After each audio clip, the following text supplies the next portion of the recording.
بسرعه مستنيين ايه؟ ده المدارس على الابواب. تعالي بسرعه هاتي شويه ميه وشويه دقيق وتعالوا نعمل اجمل مخبوزات.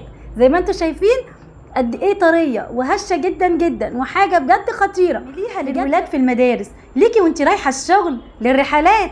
عايزه اقول لك نقنقه كده مع كوبايه شاي بلبن تحفه. شايفين كده؟ بصوا بجد رهيبه حاجه كده خطيره. شايفين الجمال قد ايه هشه، قد ايه بجد هشه وجميله جدا جدا.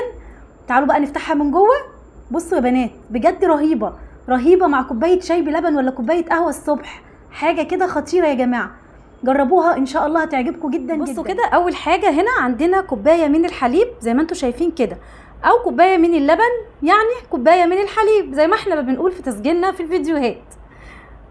طبعا علشان خاطر اخواتنا العرب بيعرفوها بكوبايه من الحليب، عندهم اللبن ده الزبادي، عندنا احنا هنا في مصر بنقول عليه زبادي. هنزل عليه كده ببيضايه زي ما انتم شايفين بدرجه حراره المطبخ.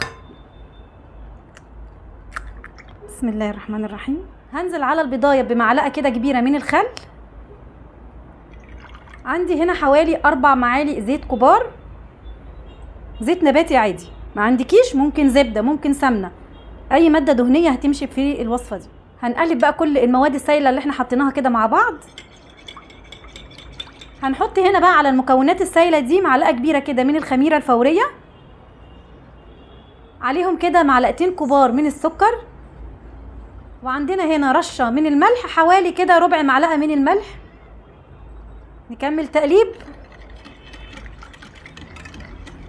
تمام كده قلبنا كل المكونات كده مع بعض. اخد اول كوبايه من الدقيق معانا، وهنشوف المكونات دي هتاخد معانا كام كوبايه من الدقيق. والكوبايه دي دايما بقول لكم في الفيديوهات اللي هي 200 جرام اللي هو مج الشاي العادي. بسم الله. حطي تاني كوبايه. هنحط هنا تالت كوبايه من الدقيق، وطبعا الدقيق يفضل يكون منخول عشان بيدي دايما للمعجنات نتيجه كويسه.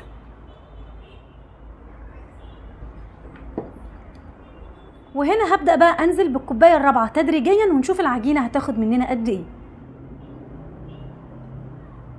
بسم الله. هنا هنستخدم بقى ايدينا. حط اللايكه بهايه بايديك الحلوه دي. وبكده هنزل بباقي الكوبايه الرابعه بالشكل ده. هبدأ هنا زي ما انتم شايفين هلم بقى العجينه وهشوفها بقى في الاخر خالص هتاخد مني قد ايه. احط هنا بس معلقتين كمان من الميه، الم بس بقى بيهم العجينه، وكده خلاص هي العجينه خدت مني 4 كوبايات من الدقيق. وبكده اهي العجينه خلاص اتلمت معانا. عايزين عجينه لينه تكون طريه وحلوه كده زي ما انتم شايفين اهي، زي عجينه البيتزا كده.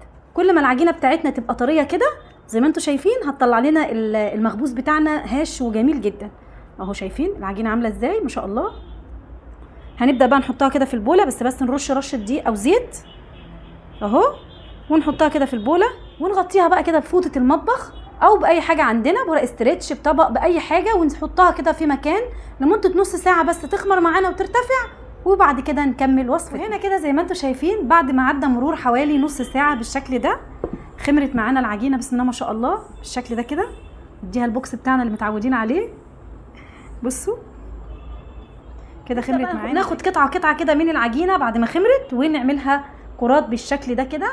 وبكده شكلت كل كرات العجين بالشكل ده. طلع معايا ما شاء الله كميه حلوه جدا من ال4 كوبايات دقيق. هنبدا بقى ناخد اول واحده شكلناها، اول كوره عجين شكلناها بالشكل ده عشان تكون ارتاحت شويه، ونبدا نفردها بالشكل ده كده بالظبط زي ما انتم شايفين. وهنبدا هنا نحشيها بالشكل ده جبنه بقى او اي حاجه حلوه.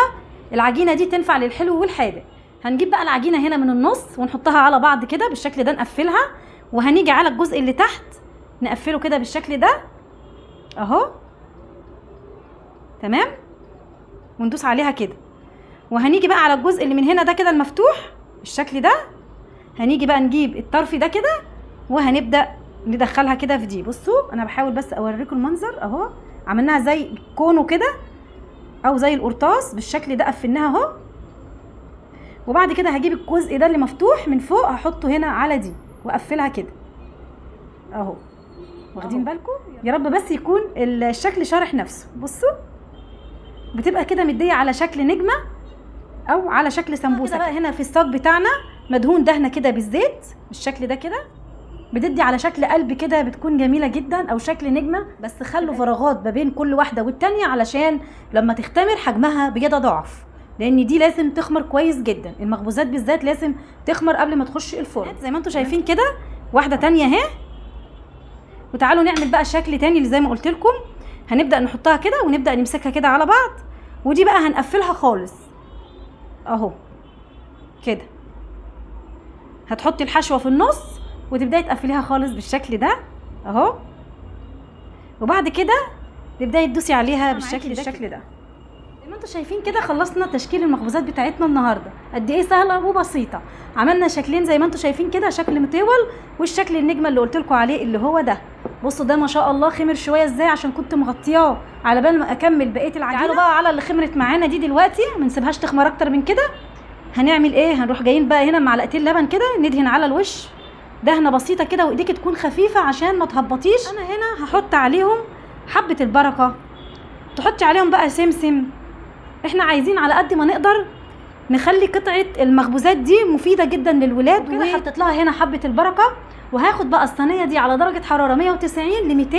المخبوزات بتاخد درجه حراره عاليه شويه، بس برضو تاخدي بالك من السوا لمده تلت ساعه، وبعد كده هنبص عليها استوت معانا تمام. لو لقيتيها من تحت بس استوت ومن فوق لسه، او احمرت من تحت ومن فوق لسه، هتبداي تشغلي عليها الشوايه لمده دقيقه واحده بس، وتابعي السوا بتاعها وطلعيها على طول. تعالوا بقى بينا ندخلها الفرن زي ما قلنا على درجه حراره 190. اول بقى ما تستوي وتطلع معانا من الفرن غطيها بفوطه المطبخ لحد لما تبرد خالص، لان المخبوزات زي ما انا قايله لكم قبل كده بتطلع من الفرن ناشفه شويه من السخونيه. اول ما بتغطيها وتسيبيها تبرد هتطلع معاكي بعد كده. بصوا زي ما انتم شايفين طريه جدا جدا، وقد ايه هشه وقطنيه بجد. جربوها وهتريحكم جدا جدا في ايام المدارس. يا رب يكون الفيديو عجبكم. مع الف سلامه.